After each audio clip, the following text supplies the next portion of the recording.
Hello there. Well, we are going to talk about a subject today.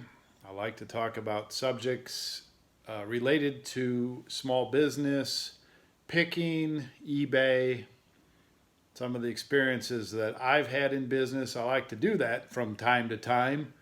And so today we're going to talk about what I would say breaking away. And a lot of what breaking away is just pushing yourself to the next level in your business. And I think there are some distinct levels in the picking business, and I think it would probably transition over a couple of different types of buying and selling, whether you're, buying wherever you're buying and wherever you're selling. So I don't think it's going to be specifically about my business where I buy in a number of different venues and sell mainly on eBay. I think it's going to be wider than that, the subject matter. So we'll do that today on The Crazy Picker Life with Wheeler, Dealer, and Banana Peeler. Welcome, fellow pickers, would-be adventurers. Dealer here again. Crazy Picker Life. Well, I'm not showing you the whole spiel of my office, but oh, check that out, huh? Windows all the way around. Now, there's good things about that. I finally got an office with sunlight, and sure do get the sunlight out here in northwest Kansas. We did have rain here for a while, but in the majority of the time, you've got sunlight. Now, on one side, towards the evening, I get some shade. I've got some trees. In the morning, though, I've got to shut the shades. Otherwise, it shines on my computer monitor. I'm going to get that all sorted out. Very messy in here, so I'm keeping this video above the neck. Okay, let's get right into it. I have some other projects that I have to do today on Saturday, so I told Lon that 30 minutes is all I can do here. So I've got my timer set for 30 minutes. We're going to get right into it. Breaking away. Okay, so let's talk about some possible distinct points in your business, and you may be along the lines of any of these points I'm talking about. You may be on your journey of growing your business. Of course, at the beginning, there's going to be people that are just looking at starting a business, and maybe they're looking at the buy-sell business. That's not really what I'm talking about. So if you're right there at the beginning of this business, just talk maybe down the line a little bit. Now, like I said, there's going to be variations that are not going to be in the general categories that I'm talking about here, but this is the categories that these are the categories that I've passed through. There was a time, once upon a time, where I was part-time in the buying and selling business. In fact, a couple times in 1999 when eBay was in its infancy, I was working with a family business where we were counseling people on health and wellness and buying and selling retail, vitamins, health food, everything that goes along with a healthy lifestyle. And I happened upon a product by Sharper Image, an air purifier. And I was buying and selling so much locally of this product that I decided to start putting it on eBay. I got in trouble because Sharper Image didn't like that, didn't like me moving their brand on eBay, and they didn't like it so much that they actually fired the guy that was selling the product to me, gray market or whatever you want to call that. But for the 6 months or so that we sold them online, we sold a couple hundred items, a couple hundred units a month. That was very part-time for me. I had a staff that did some of the packing and all that kind of stuff. It was sort of an experiment. It was good money. I was making, I think, $100 a unit or something like that. So that went pretty well. I did another part-time venture with DVDs somewhere in the early 2000s when DVDs were still mostly sold at Blockbusters and specialty stores, and then just as an after, they weren't commodities yet. This was before or right as they were going into Walmart and becoming $10 items or whatever. And so I sold a few thousand of those for a while until the market was so saturated and the profit margins were so tight that it just didn't make sense. I've had some other part-time things, and anytime that I break into a new market, I would consider that part-time. You kind of tiptoe in there, or you dangle your toes in the tub, or however you want to talk about it, and testing the market. That's a lot like starting up. That's a lot like part-time. Air purifiers, diabetic test strips, I went into pretty heavy for a number of years. Cameras, general vintage merchandise, electronics, some other things, right? So part-time, let's hit the other categories, and then I'll talk more specifically how I treated these things and how I scaled it up and all that. So part-time is part-time. Part-time eBay business, buying and selling business, flipping locally, cash business. I don't do much of that. I do online. Flea market, however you're buying and selling stuff, that can be a real good investment of your money. It can be a good return on investment. It can be good part-time cash flow, part-time, fun money. You can pay for a vehicle, whatever you want to do, right? Save up for a vacation. There are people that work this business part-time, 10 hours a week, maybe 20 hours a week, that do very, very well. They have some other gig and they don't want to end that gig for whatever reason. And part-time, it can be a huge boost up and beyond their income. Now, of course, if you're working 40, 50 hours at a job that you like, and then you do 10 or 20 hours on eBay, that's a long week. Now, you do have the volume. You can control that. Part-time's a great way to get started. Why am I still on part-time? I got to go on the other categories. From part-time, some people go full-time, right? And no matter how you do it, going from part-time to full-time, where you rely on eBay or buying and selling for your income, there's going to be some challenges. There's going to be some cash flow challenges. There's going to be some time flow challenges. There's going to be some space challenges. There's going to be long days. There's going to be disaster days. There's going to be all kinds of stuff, right? So that the second stage is full-time. You consider yourself full-time and you're making a go of it. Can it be done? Sure. A lot of people do transition from part-time to full-time. Now, a few people, myself included, mostly at some point in my career, in fact, a couple different points, I went from not doing it to full-time overnight. That can be more challenging. You can make it work. If you have some experience, it helps. But if you're going cold into eBay, just opened your eBay account, and you want to go full-time, and you want to replace some kind of a hourly pay or an income situation, or you're hoping to get some income right away, there's challenges, right? Can it be done? Oh, yeah. It can be done. Is it easy? Probably not easy. I mean, there's people that win the lottery, and so for whatever factors are involved, there are people that go into full-time eBay selling with no experience, and in a short time, they're somewhat successful. But typically, it's because they've had some success or some experience in other arenas, right?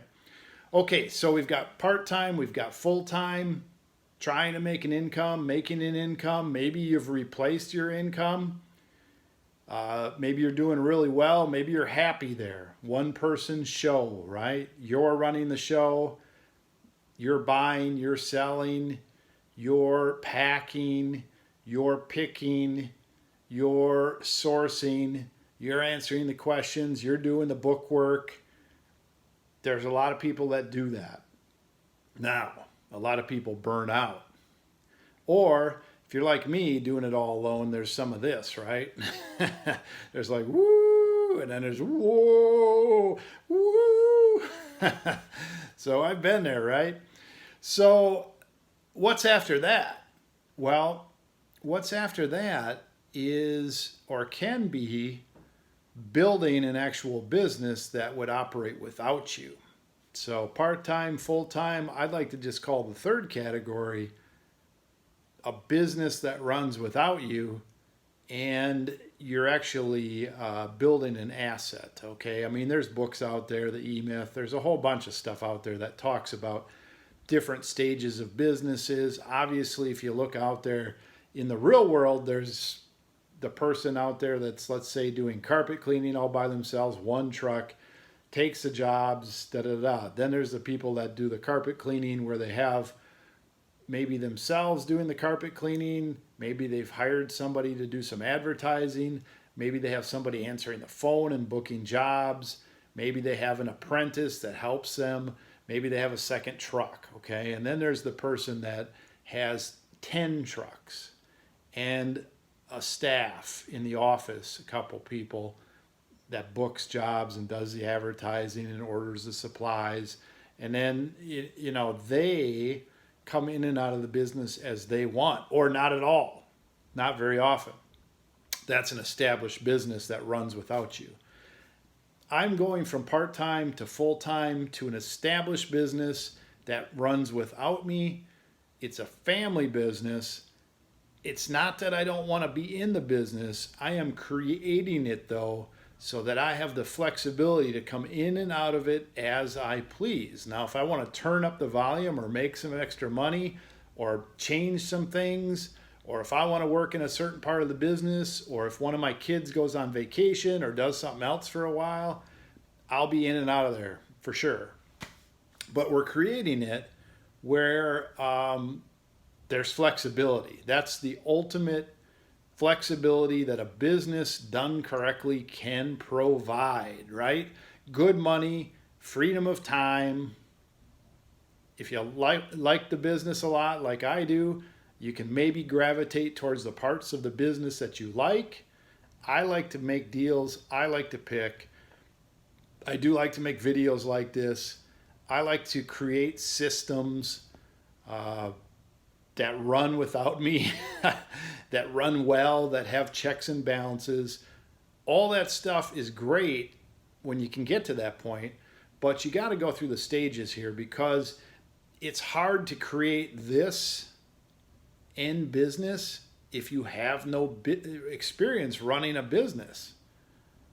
How can you get that experience? Well, you can get that experience by running it all yourself and then studying a little bit. How do you leverage yourself? How do you duplicate yourself? How do you put systems in place that run without you with checks and balances? How do you go from working your head off crazy doing everything to standing back and having other people be leveraged and do some of the work for you? And then how do you monitor that, right? So we're going to talk a little bit about all this. Now, there are probably examples of beyond small business, which I believe you could probably do with an eBay business, although I would want to diversify out in like several of these types of businesses and then maybe have a conglomerate where you have some economies of scale. You're utilizing resources that you can get some leverage between having 4 or 5 different work cells of businesses or something. So could you create the next Microsoft? Well, in a sense, you could. There would have to be some big thinking involved there, but yeah, I mean, there's things that you can do. So, do I want to go to that level? I don't know how long I'm going to stick around on this planet.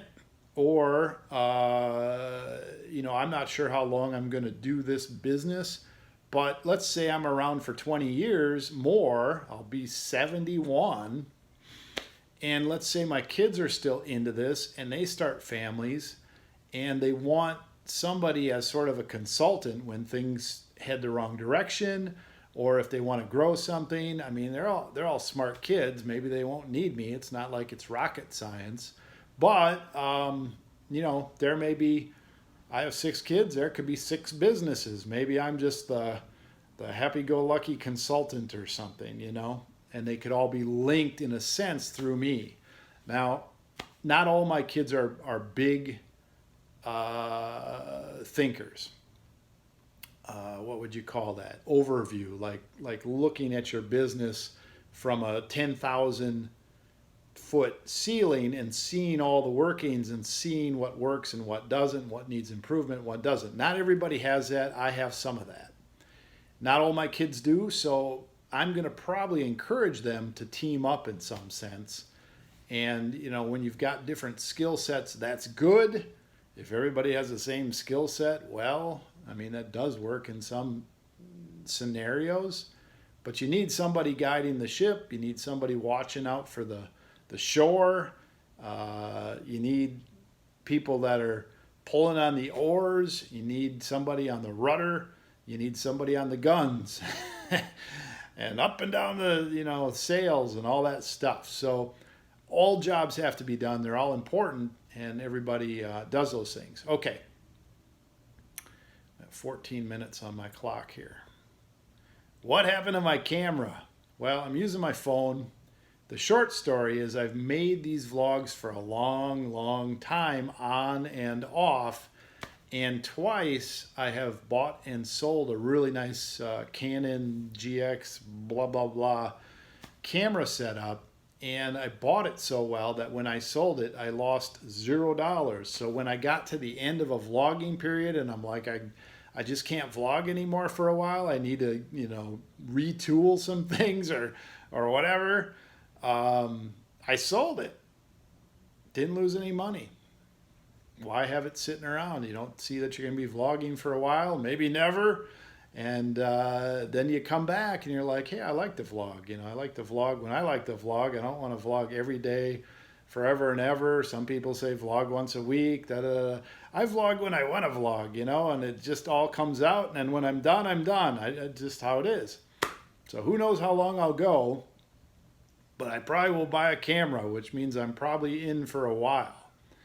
I've been known to go 200 vlogs in a row, more or less every day or every other day. So like it or hate it, here we go. Okay. Part-time. So when you are part-time, a lot of things that I see out there, a lot of people that I see out there are underfunded. And so a lot of times your decisions are made by the amount of money and the time that you have available to pick. So time and money always seem to be problems part-time. Now, there are some people who are very selective.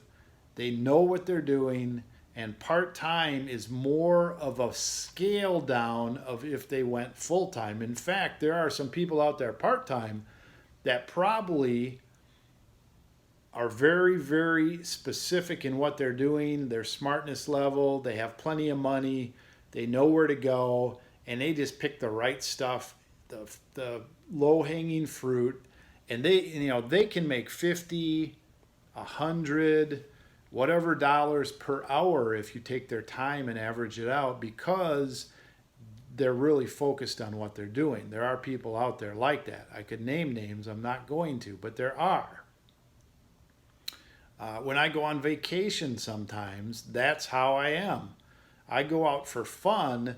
I'm not out there long, but if there's something, I'll pick out the best and I'll leave the rest behind because I don't want to bring that home with my luggage or whatever. Now, if I run into the crazy score, I'll either put some money down and be back, or I'll come back, or that's probably the choices. I don't leave it, I buy it. But so The majority of people that I see part-time, though, either are still working on getting the whole idea of what's going on, or they're limited by money or limited by time. And I'll give you some examples. If you are really tight on money and you have $100 to go out with, you will not buy the $300 pile of whatever that you could resell for $1,000 or $2,000, something that could really help you. So when you run into that, you have to, pass by. You're probably buying $1, $2, $5 items. Your return on investment might be okay, but I bet you shipping and time, all those low-end items, there's not as much money there, okay? So if you're limited by money and you're getting good at this and you're passing by too many deals, you need to find a way to up your game and have more money with you. At that point, if you're confident but you just don't have the money, you need to bring in a partner of some kind with some money, whether it's a bank, credit card, neighbor, family. You need to get the money because you're passing by deals. You know you're passing by deals, and that's not good. This would help you get to a little bit bigger level. You're on a treadmill. You got to get off that. Now, if you're not confident in what you're buying, if you're still learning, if you're part-time and you don't rely on this for income, so in other words, you're not highly motivated to go full-time, or some people say I want to go full-time, but they don't really mean it. If you're one of those people, then just keep putting your toe in the water. Keep making the $20, $50, $100, $500 a week, whatever. That's fine. Why not? But if you're motivated to go to the next level, that's really what this is about. Now, time-wise, okay. If you are not in control of your time, then when you go out picking is when you're free, when you're not working, when you don't have other obligations, when if you can't get a vehicle or something. I mean, there's all kinds of scenarios that don't allow you to go out when the stuff is there. You have to go out when you're available. That's going to limit you as well, because you're not necessarily going to be able to figure out when the stuff's there. In fact, if you go to a rummage sale at 3 o'clock in the afternoon on a Saturday and that's the best you can do, can you find stuff? Yes. But are you going to ever get the big scores? Not as likely, okay? I walked 2 blocks from my house at 1:30 this afternoon with my wife. There was a rummage sale down the road. We went there. I don't even know what they go for anymore, but there's a working, at least they say it is, and I'll believe them, a working PlayStation 3. Looks good. I guess it's the slim model, Wheeler tells me. $20 is what they want. It's sitting there. It's Saturday afternoon. Is that a huge score? I don't know. I think it's probably will sell for $50. I think that's what a PlayStation 3 sells for. I might be all wet, but a working PlayStation 3, not all beat up, not all dirty, should be 50 plus shipping, maybe more. I don't know. But it's still sitting there Saturday afternoon. So, all clear. Let's say I sold it for 50 plus shipping. I'll clear $20, doubled my money. That's not bad. But this morning I got out early, and I still haven't figured out the hoard around here. I got out early and probably made, I made a video on those items. That little scanner deal that I bought for $25 is for GM trucks or something and diesel. I think there's a shot at $200 on that. So with everything else, I mean, my profit this morning for a couple hours work is like $400 on $100 purchases or something like that. So, better stuff if you can control your time. Now, these are some keys. You're going to have to figure some of those things out to transition from part-time to full-time, right? So let's talk about that. If you want to transition from part-time to full-time, you got to have some money saved up because stuff doesn't flip right away. And if you're always having to turn things over faster than they should be, you're not getting the right amount of money. Some things you have to wait. Some things take 3 months to sell for the right person to come along, You'll make your double your money, triple your money, quadruple your money, but you got to wait. Other things you can go faster. It is a general rule. It has exceptions, but if you're putting things at auction, you're making less money than if you put them at buy it now on eBay. If you have a buy it now, you'll typically get more money. Now, there are exceptions, and I'm not going to get into that kind of thing. So the point is, though, if you want to go from part-time to full-time, you're going to need some money saved up, some cash flow. It's really hard to grow a business without cash flow. You're going to need some space for inventory. You're going to need to be able to get out whenever possible to look at stuff. First person to look at stuff has a better opportunity. So whether you're first into the thrift store when they put new stuff out, first at the rummage sale, first at the store closing, first at the flea market, first person to hit the Craigslist or the Next Tech or the classifieds, first person to call, I buy this, first person to give out the business cards to have people call you. You put your ad in the classified and you're the only one buying widgets. You're the first one. Your time, if you're transitioning and still have a full-time gig or a part-time gig that you're tied to, you're going to have to work around that double hard. That's just the way it is. So if you want to go from part-time to full-time, it's going to be hustle time. You're not going to get there by, working 40 hours a week. You're not going to get there by saying, I work from 9 to 5 and that's it.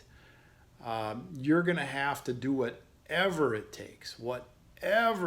The hardest step in this business is going from part-time to full-time.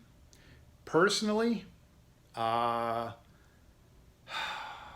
it took me three shots to go from part-time, starting a new business line, to full-time. I don't have to work for anybody. It took me 3 shots. I had to go back and work at the police station for 6 months, third shift, to subsidize my money. I had to go work in the freezer at Schwann's, second shift, full-time, to subsidize my money. I think I worked there a year. And then, 2019? I think it's been 7 or 8 years full-time, full-time, not working for anybody. And I ain't going back very easy. You're going to have to carry me back the wrong way. So I still, the volume is pretty high in my business. My personal involvement in my business, it's still pretty high, but I still remember the pain of working for somebody else. And if you're like me or not like me, I can get a job anytime I want in a lot of different fields, but for the most part, it's an entry-level job. I don't have any skill set that allows me to get, more than, say, a $35,000 a year job, entry level. I just don't have a skill set that's fresh. Okay, so I don't want to start over again. Could I start over in a job and after 10 years be all right? Well, yeah, but I'd be old. And it's a lot of work starting over. So when you make this jump, you need to not be afraid, but you need to make it. So the last time that I transitioned, I had some things sorted out. I had made some mistakes. I had focused products and had done well, but they had all hit a pinnacle and they all dropped off to some degree, some faster than others. I went wider. I spread myself wider, and I made sure that I had a few things going, whether it's general merchandise or a little wider knowledge in what you're buying and selling, or have more than one place that you're buying stuff, more than one product line. Cover your butt a little bit. So when one thing is high, another thing might be low. When they're both high, save some money. And then, the other thing that I did is I made sure I knew what I was doing. I made sure I had some money available. So when I did hit a score, I was ready to go. I'll give you an example of a score. I was buying and selling EcoQuest products from distributors who went out of business. Okay, they didn't know how to sell their stuff. They got into this network marketing, this direct selling thing. This stuff was in their garage. I used to be a successful distributor. I knew they had it. I didn't know them personally, but I would contact people that were trying to sell their stuff online, and I would buy everything they had, okay? Now, I happened along a score, a big score, 200 machines. These machines normally retailed from the network $700. A distributor could buy them for about $250, and you could sell them on eBay for $400. I stumbled on somebody that had 200 plus some other miscellaneous stuff. They were a ways away in Utah, and like a 20-hour drive, and they had 200 machines. They were going to sell them for $100 a piece, all brand new. So my profit was going to be like $200 after all expenses, right? And I already had been buying and selling these things. I knew. I went out and figured out how to borrow $20,000. I would not recommend this unless you are crazy and unless you know what you're doing. You got to have those two qualities, crazy and know what you're doing. So I borrowed it. I did go out to Utah with a U-Haul with Wheeler. He was a little fry then. We drove through the night. The stuff was real. We picked it up, put it in the U-Haul, drove through the night back. Crazy, too much driving through the mountains with an underpowered U-Haul in the rain. Oh, great scenery. But that launched me into full-time business because it was such a big score. I recognized it. I found a way to do it as a part-time seller. And, I ended up selling those for close to $100,000 gross. So 20 grand, close to 100 grand in the next 4 months or something like that. That was good. That launched me, right? I was able to do some other things. All right, my alarm's going to go off here, but I'm going to keep going until my wife gets mad. Ooh, that's the worst thing, right? That's not very respectful. So I do need to wrap this up. I'm going to keep going. This could be I could have another discussion about this if people want to hear some of these things, some of these insights. When you are full-time, a lot of times you're struggling. There's good months. There's not so good months. Sometimes you have motivation. Sometimes you don't. Sometimes you find stuff. Sometimes you have to deal with lesser stuff. Full-time is an animal because it is intensive for a while. 2 or 3 things have to happen for you to be really successful by yourself or with, some other part-time people, a few people helping, whatever. A few things need to happen. One, you need to have a steady supply of money-making inventory. So you need to find the stuff in order to find the money. Now, that may mean you need to have enough money to buy the stuff when you find it. You might need to have enough storage to store the stuff for a while when you hit the mother load. Some people think that if you go out and buy 3 items, you go home and list them, you sell those 3 items, you go find 3 more items. That's great in a perfect world, or if you don't need to really make some serious money. For me, I've had inventory that's been high, it's been a little bit low, it's been super high, it's been low, but I am not afraid to buy inventory if it's an investment. But that's how you get the best scores as well. I'm buying camera stuff at 10 cents on the dollar. I will buy that with every last dollar I have until my last breath at that price. So if you find stuff like that, you've got to buy it and then figure out how to sell it. Don't figure out how to sell it so much and then buy it. I mean, you need to do that going in so you feel confident, but you got to find the stuff, then find the money to buy it, then figure out how to list the stuff very, very efficiently. keep your rating up, whether you're selling locally, whether you're selling online on eBay, whether you're selling, get a reputation. Okay, I'm going on a tangent here, but you got to find the stuff. Then you got to be a win-win person. A win-win person in this business is a long-term success. And this is important because there's all kinds of a-holes out there, all kinds of people with attitude problems out there, all kinds of people out there that think it's all about them. And once I get the stuff, who cares about the person I bought it from? Once I sell the stuff, who cares about the person I sold it to? No, no, no, no, no. You will not be in this business long term. Win-win. I treat people that I buy from very well. That doesn't mean I don't get good deals. I treat them very well. I treat them very well so I can go back, so I can get referrals, so I can get to the next person that they know. Now, I'm just the kind of person that I treat people nice, not to manipulate them. I treat people nice because I like people. But the point is, if you treat people nice, you will get rewards. Same when I sell to somebody. I treat people nice. I give them the benefit of the doubt. Sometimes I don't believe their story, but I still give them their money back and I give them the benefit of the doubt. Now, that doesn't mean I get taken advantage of all the time. That doesn't mean I'm an open wallet. That doesn't mean sometimes I don't question things or open cases back against people or whatever. I'm not a pushover, but I give people benefit of the doubt. I realize not everybody's going to like what they get. I realize that some people are going to buy something and give it as a gift and that person didn't like it and then they're stuck with it. They want to give it back, fine, whatever.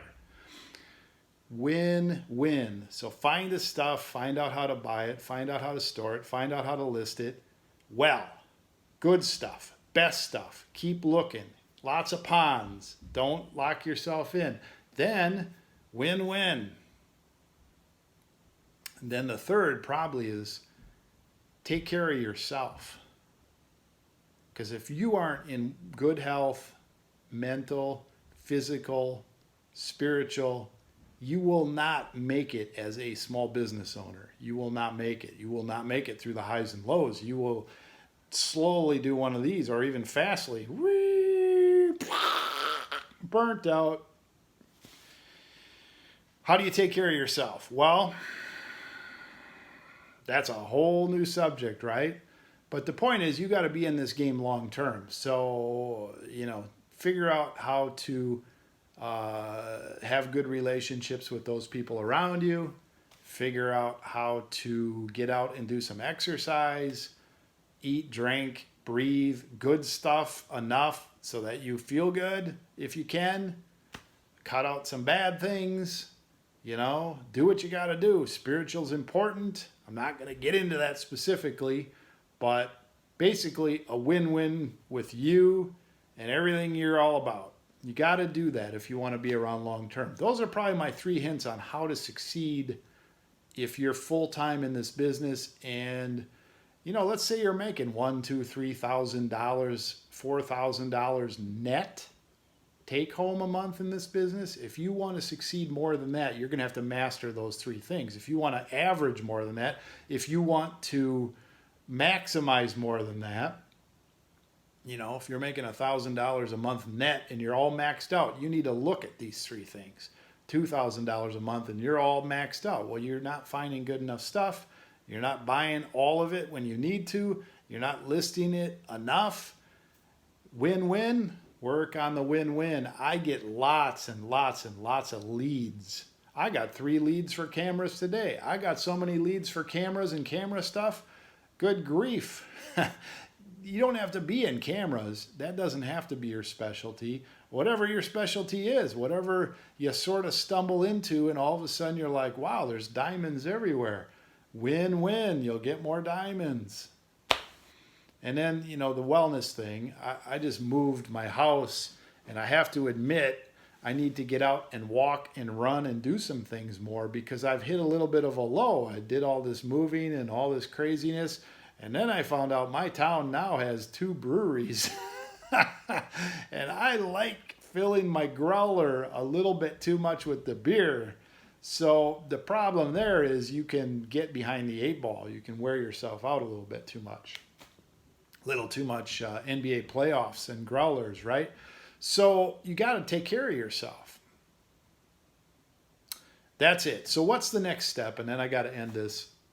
I have to put up a shelf that fell off the wall. Saturday's always do some jobs day, I guess, if we're around. Well, you can run this business by yourself your whole life. You can just have limited contact with people. You can outsource certain things. Some people like that. But at some point, wouldn't it be nice if you could go on a vacation? Wouldn't it be nice if you didn't have to work every weekend? Wouldn't it be nice if you didn't have to work the 8-hour day on your low day and 10 and 12 on your high day? Well, I started to say that, and I've got family around, and family is good, and family has challenges. Employees are good, employees have challenges. Subcontractors are good, subcontractors have challenges, but how do you leverage yourself? Well, you got to grasp more of a leadership position. It's hard for people that work for themselves. It's hard for me to not do everything right. I think I can do everything the best. I like control of everything. I don't like giving up that control. However, I've worked at it. I've worked on some of the leadership for myself. I've worked on my teaching ability. I've worked on my, ability to let a few things go, realizing that, hey, if this person that I'm working with that's working for me, if they're going to ever learn, they're going to have to make some mistakes. I can't do everything for them. So you're going to have to get into more of a leadership mindset and then develop some systems. Maybe start with having somebody take pictures for you. Maybe start with having somebody buy stuff for you, and then you buy it off them for a little bit of a bump. Whatever you don't like to do, you should start by trying to get somebody to do some of that for you. I like to go picking. I don't mind listing, but I can pick better than I can list. So I started to teach people to list. And I've got some people that like to list. I don't necessarily hate packing, but if I'm packing, I can't be buying. So I'm teaching people to pack my orders. I'm teaching people to print my invoice. I'm teaching people to put thank you on the invoice. I'm teaching people to inventory my stuff. I'm teaching people to clean up my stuff if needed. I'm teaching people soon to order supplies. And I'm teaching people to gas up my van. I'm teaching people to do it all, right? And that frees up my time and energy to grow this thing. Now, once you start doing that, and it can happen, I suppose, faster. For me, it's been years in the making and years in the making. And then once I've been through that, like, for example, with Wheeler's been working with me part-time for probably 8 years and full-time probably for 3 or 4 years, what I would consider full-time. And we have grown together, and I've grown as a leadership person, and he's grown as an employee and as an independent contractor and as a business person, etc., right? He's the template. Now that we've been through that, Kate is not going to be as hard to train because I've been through it. I've seen it. Jacob, banana peeler's not as hard to train. I've been through it. Ben, same thing, right? So the first steps are the hardest. Don't expect things to be perfect overnight. Don't throw all your money out there. You're going to have 2 steps forward, 1 step back, 1 step forward, 10 steps back, 10 steps forward, 10 steps back. You're going to have that. It's the same thing as when you went from part-time or no time in this business to full-time. It takes a while. It takes some mistakes. It takes some pain. It takes some learning, etc. You can read some books, you can read some tapes, you can go through the pain, you can go through the whole thing, you can study people online, you can copy other businesses and business models, you can see some of that stuff, but until you really start doing it and want to do it and get through it, it doesn't make a lot of sense. But it is possible, and I now see the day when I can walk out of my business and say, I will be back in 2 weeks. Call me or text me if you need anything. See ya. I'll send you a postcard. And when I go away, I don't see myself getting more than one call a day or a text a day or even not at all.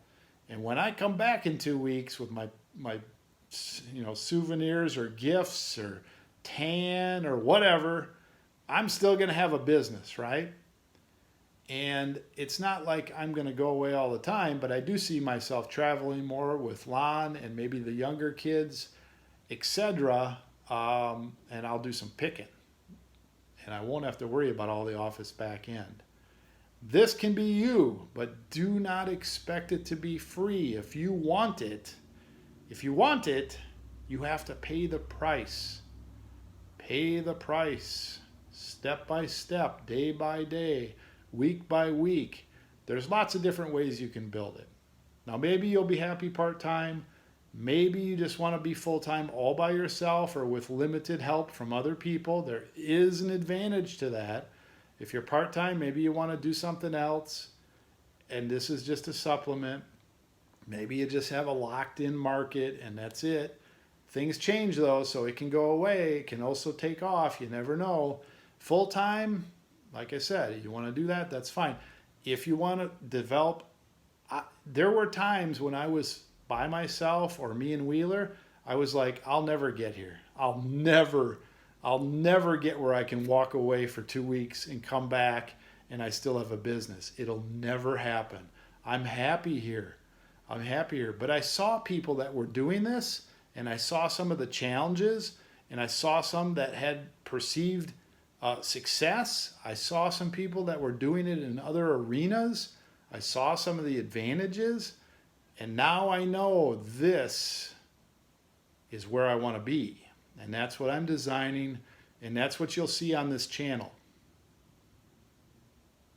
Pick well, list often. Enjoy your weekend. Back at it.